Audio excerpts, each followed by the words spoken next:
Hi guys, and welcome to Fitness and Fat Loss Secrets. I'm Jay Altman, and Fitness and Fat Loss Secrets answer one big question, and that big question is this: how do we lose weight while still feeling great without cheating by taking dangerous supplements, drugs, or undergoing surgeries that can really hurt us? And how do we sort through all the confusing information out there when it comes to how to eat and exercise to lose weight? So that's the big question. This Fitness and Fat Loss Secrets has your answer. So this week I'm really excited because we're picking up where we left off last week. And in case you didn't join us last week, we started a several part series where we're talking about the 30 behaviors and strategies that you can use to literally make your life unstoppable. And just to do a quick review of what we did last week before we get into this week's topics, I thought I'd just touch on what we did. And if you want a deep dive, go back and listen to last week's Facebook Live, and you can pick up the details there, okay? So the first thing was to wake up earlier. That's what we talked about. The second thing we talked about last week was to drink more water. Drink half your body weight in ounces of water. And we got into some details there. And then the third thing we talked about, and this is one of the things that I realized I wasn't doing, even though I teach this stuff, was to write down your goals every single day. And I gave a really great tip for how to do that using today's technology at the end of last week's Facebook Live. So if you missed it, go back and check it out. You're going to want to check it out and get the details there. This week, we're going to pick right back up on more strategies, more behaviors that you can put into your life right now today that are going to help you be unstoppable, okay? So let's get right into it. The first one we're going to talk about today is to put your phone on airplane mode more often. So, as you guys are well aware of, it's super easy to pick up our phones or other devices, iPads, other devices, other screens, and to be engaged. There's thousands of things you can literally do on your phone, whether it's checking your bank account, checking your emails, checking Facebook or Instagram, or even reading a book or watching a movie or listening to music. I mean, it goes on and on and on and on and on. It's almost like hard to find something you can't use a device for these days. The problem is that it doesn't allow you to be in the present moment, right? So with this strategy, the idea is to put your phone in airplane mode more often, because when you do, you allow yourself to get into a place where you can be more creative, you can be more present. And when you're present in your day, you literally then can get to a place where you can reduce anxiety, you can reduce stress, you can feel so much better, and you get into what's called a state of flow, which we're not gonna deep dive into today. But if you don't get present about what it is you're doing and be present with who it is you're with, it's hard to connect, it's hard to feel great, and you're just not going to be able to give like you would be able to give if you are trying to have a conversation with, say, if you have kids and you're trying to be in a conversation with your kids, but you have your phone out and you're waiting for an email and you keep looking back and forth to your device. The conversation might be something like, the kid asks you a question and you're like, yeah, and you're not even there. You're not even paying attention. And the only thing the people around you want, and frankly what they deserve, is to have your undivided attention for the time that you're there, right? So think about putting your phone in airplane mode for chunks of time where you give your undivided self to whatever you're in. And it could be to a work project, like for example, if you're working on crafting up an email, put your phone in airplane mode and give all your focus to just the one task. You'll find that once you start doing that, things are gonna flow to you. It's gonna come to you a lot faster than if you allow yourself to have the phone open and you get a text ding, and then the phone rings, and then you think about, I forgot, what's so and so doing in Facebook? I saw that this happened with them earlier. I wonder what the update is there. And then you're distracted all over the place, and your mind literally gets into an anxious state. It can't get to a place where it actually can feel really good. Okay, so that's the first one today, is put your phone in airplane mode and just try it out. Give yourself, at least give yourself 1 week where you put yourself in airplane mode for chunks of time. Maybe it's, if you do have a family, put it in airplane mode before you get with the family and encourage everybody. Let the family know, this is what I'm doing. Would you guys join me doing this? And let's check out how this goes. And actually just have real conversations and be right there in the present moment. And just let see how it is you feel. If you love it, keep doing it. If for some reason you don't like it, obviously you can not do it. But the research is clear that if you do it, I think you're gonna really like it and enjoy it. And I think intuitively, you already know that. Okay, so that's our first thing for this day. Second thing is to go on walks as much as possible. So what does this mean? This means get up in the morning, depending on where you live. Most of you know I live in Minnesota, so sometimes the weather is not permitting, or it's not what you want to be out in, at least, to go outside for a walk. So either you can walk indoors or something like that, or find a mall to walk in, but find somewhere to walk. The research is really clear. There's a guy who actually is from Minnesota. His name is Dan Buettner, and he wrote a book called Blue Zones. If you're not familiar, it's a great read. It's a fast read. But what he did is he went around and he studied the populations around the world who live to be 100 or beyond.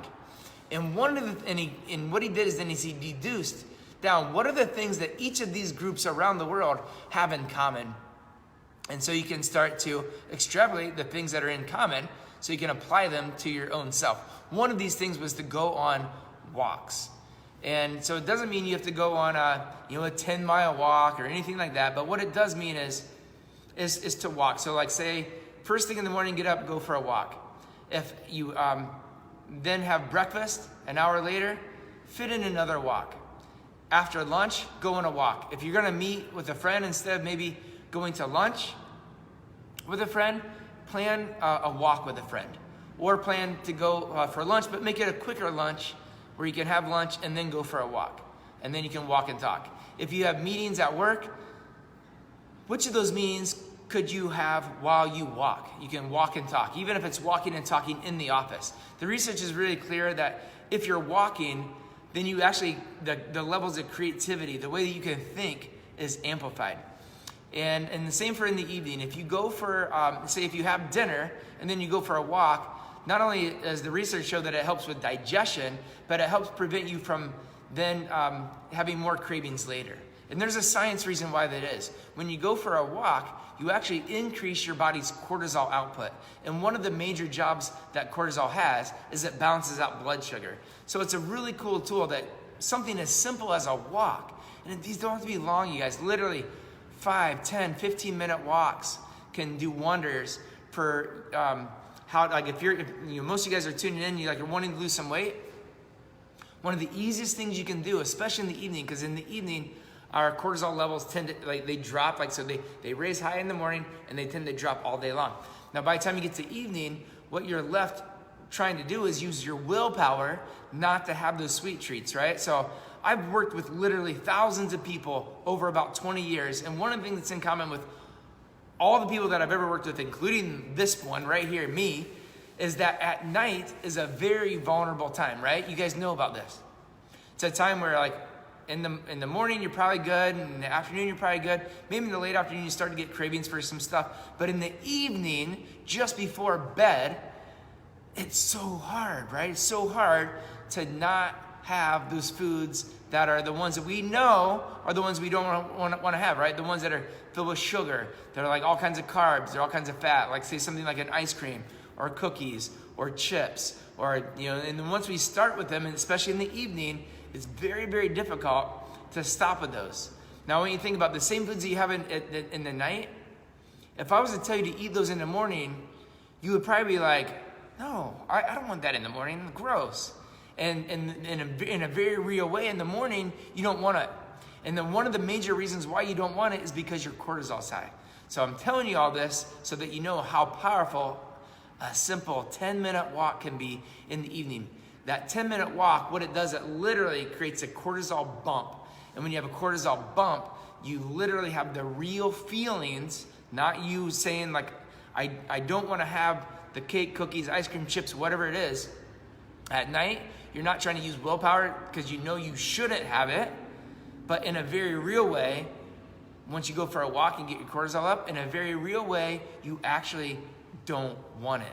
And that's the goal, guys. The more you don't have to use willpower, the better it is, right? If you create the environment around you, the internal environment and the external environment around you to support you to what it is what you really want out of your life, it's how you make this really easy and make it so that it's you have some long-term habits in place that are going to support you so that you don't have to try to use willpower, because willpower will fail you, right? Willpower is like a muscle. If I put weights in your hands and ask you to do arm curls, even if I put 10-pound weights in your hand and you're a strong person, after a short period of time, you tire out, right? You can't keep going because the muscles wear down. And it's the same with willpower. So even if you have strong willpower, over a period of time, it wears down. It can't keep going, right? So you want to create the environment around you, create the habits around you so that you make this easy, okay? So go for walks as much as possible. It's going to help you out in so many ways, okay? So do that. All right, so let's move on to our third and final thing for this day, which is to clearly prioritize the things that you do in your life. So oftentimes people say to me, my priority is my health, my priority is to make more money, my priority is, whatever it is, right? And likely you would say some of these same things. But there's a disconnect between what we say our priorities are and then what we actually do. And I want you to know what your real priorities are is actually what it is you actually do. So you may have a goal, let's say, to lose 20 pounds. But if what you actually do is to stay in bed through the morning and you don't get yourself moving, or when it comes to time to eat your first meal, you're not eating a meal that's supporting you in a way that's going to help you to lose the weight. And then when it gets to be at night, you still haven't done any exercise and you still haven't done any healthy eating for the day, the kinds of eating that's going to support you to losing the 20 pounds, by watching what you do, it's easier for me to know what your real priorities are compared to what you say they are.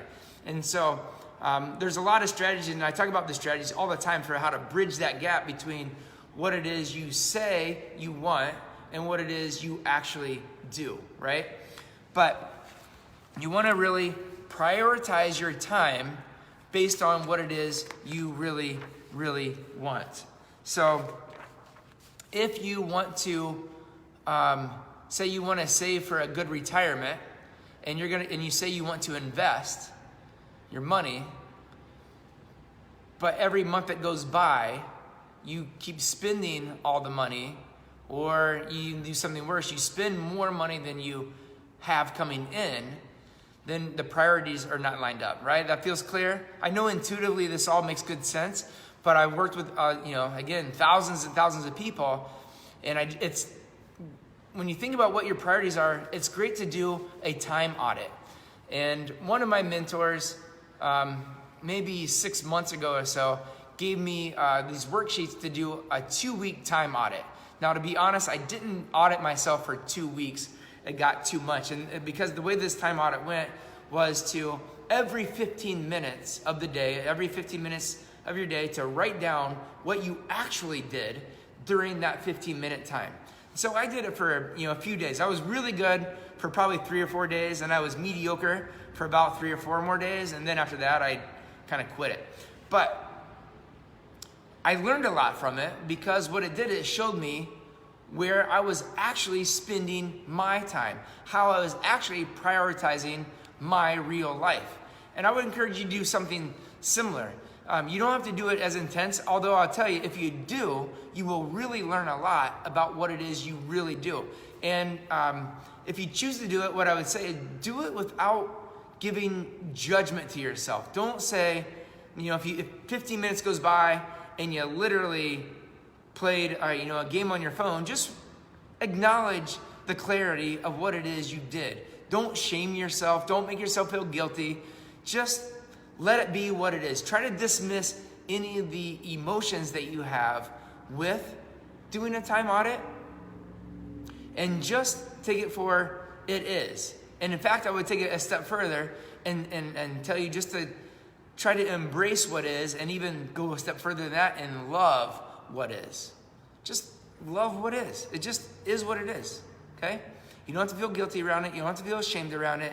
You don't have to feel anything around it. Just get to a place where you can stand in your truth, stand acknowledging what really is. If you really did eat 2 bowls of ice cream, then just write down, I had 2 bowls of ice cream, and try to dismiss anything that's associated with guilt with it. Just acknowledge what it is. If you really did spend more money than you earned, just write it down. If you really did, whatever it is, right? You get my point. Don't shame yourself. Don't guilt yourself into anything about what it is. You're just trying to do a time audit. Once you get through this time audit, you can see where your current priorities actually are. And then from that point, you have clarity, and then you can start this shift. Does that make sense? But you have to have clarity, and doing this time audit is really, really good. In fact, so last week I gave you I gave you a couple of challenges, right? One of those challenges was to drink water and measure it every day. The other challenge was to write down your goals, like physically write down your goals every day. This week, I'm giving you the challenge of doing a time audit, okay? Try to write down, or if you accept the challenge, write down what you're doing every 15 minutes of your day. I know it's not easy. I know it sounds daunting, and it is. But man, it really gives you clarity about what you are really doing with your real time. And as you know, time is the only thing, as far as we know, that we cannot get back, right? So if it's like money, for example, and you spend $100 today, well, you can replenish that $100 by going out and getting another $100, so you can go spend another $100 or invest it or do whatever else you want to do with that $100. But when it comes with time, the 15 minutes that pass by just, right now it's, here it's like 9:18. So we went from 9 o'clock to the 9:15. Whatever we did with those 15 minutes, they're gone. We're never getting them back. And so I would argue that doing a time audit is the most valuable thing that you can possibly do. Give it a shot. Give it the weight that it really deserves, because again, it's the only thing, the only commodity that you can't replenish is getting time back. Okay, you guys? That's what I have for you today. Thank you so much. Those are the 3 things. Just to reiterate one more time what they are. The first thing we talked about was to clearly, let me go back. I gotta look at my, is to put your phone on airplane mode. So pick times through the day, maybe 45-minute time periods or 90-minute time periods, where you're gonna put your phone on airplane mode and focus on the people you're with or a task that you're on, and only do that task. Be present. The next thing we talked about is to, where is it here? Is to go on walks, right? We talked about the blue zones and going on walks. That one thing alone, it's huge. So try to fit in walks as often as you can throughout your day. And then the third thing we talked about today was to clearly prioritize your life, and we talked about the time challenge. So take on the time challenge if you would. It's a pain from personal experience. I can tell you it's kind of a pain and nuisance. And like I said, I failed at it for trying to do it for 2 weeks, but I did it for 3 or 4 days really good, and 3 or 4 days halfway good. But I learned a lot about myself during the time, and I encourage you to do the same. Okay, so that's my challenge between this week and next week, is do the time challenge. And until next time, you guys, just above this video, you're gonna find some resources. Some of these resources are free. The free ones, download them, use them, pass them on any way you see fit to use them. Please use them. There's some additional resources there that are not free. They are very worth it. So if you see the other resources, like there's a program called Fit in 30. It literally gives you all the recipes done for you. Gives you the daily meal plan, so you know what to eat for breakfast, for lunch, for dinner. So you don't have to think about this stuff. You literally just read it, you do it. It also has grocery lists, has everything you need to put yourself in a position to make this really, really easy for you to go from where it is you are now to where it is you want to go, if healthy eating is one of the things that you're wanting to do. All right, guys? All right, that's what I have for you. Love you all. Thank you all so much. I appreciate you all. Again, every week I'm here live to help guide you. We're going to continue our series next week. I have 30 of these strategies and behaviors in total. We're going to keep building on this every single week. By the time we're done, you truly will have every strategy that I know of to be unstoppable. All right, guys, till next week, thanks so much. Have a great week and have a great day. Bye-bye.